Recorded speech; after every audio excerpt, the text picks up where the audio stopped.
The Life of Bumpy Johnson, From Birth to Death, and His Unbreakable Bond with Harlem. Bumpy Johnson, born Ellsworth Raymond Johnson on October 31, 1905 in Charleston, South Carolina. His nickname Bumpy came from a birth deformity, a large bump on his head that followed him for life. His childhood was shaped by racial terror. His older brother was accused of killing a white man and almost lynched.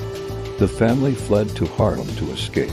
That move, a desperate flight, changed American history forever.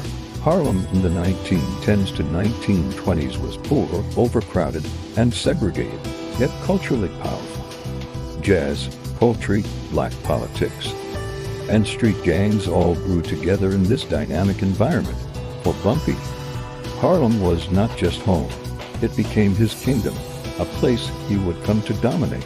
Bumpy was highly intelligent, a voracious reader, obsessed with history and philosophy.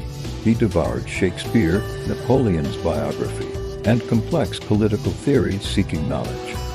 But the streets taught him power doesn't come from knowledge alone. It comes from fear and respect. Combined, by his teens, he was running numbers, carrying guns, and enforcing territory with a firm hand. Bumpy's rise began under Stephanie St. Clair, the formidable numbers queen of Harlem. She ran the illegal lottery, funding black businesses, lawyers, and vital community protection. Bumpy became her chief enforcer, bodyguard, and strategic mind. He was ruthless when necessary. His actions were always calculated, never random, establishing his reputation for precision. By the 1930s, Dutch Schultz, a white Jewish mobster, tried to seize Harlem's numbers racket. Schultz used killings, bribes, and police corruption to assert his dominance.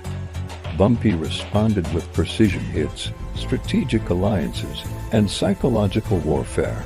Eventually, Schultz was assassinated by the Italian mafia, and Bumpy made history.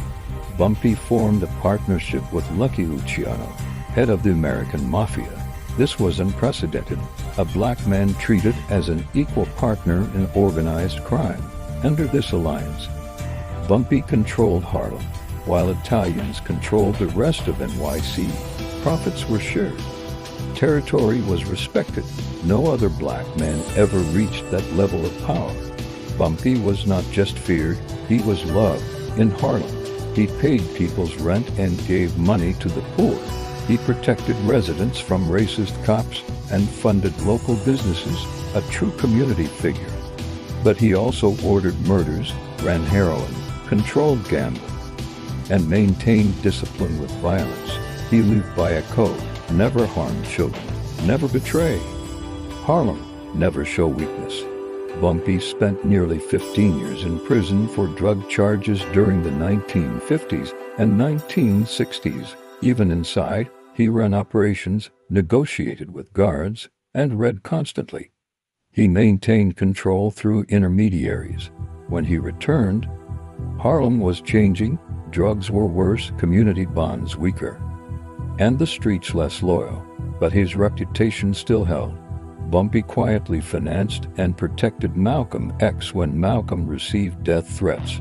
Bumpy placed armed guards around him. Malcolm once said, "Bumpy Johnson is the only man in Harlem I fear." Not because Bumpy was evil, but because he commanded absolute loyalty.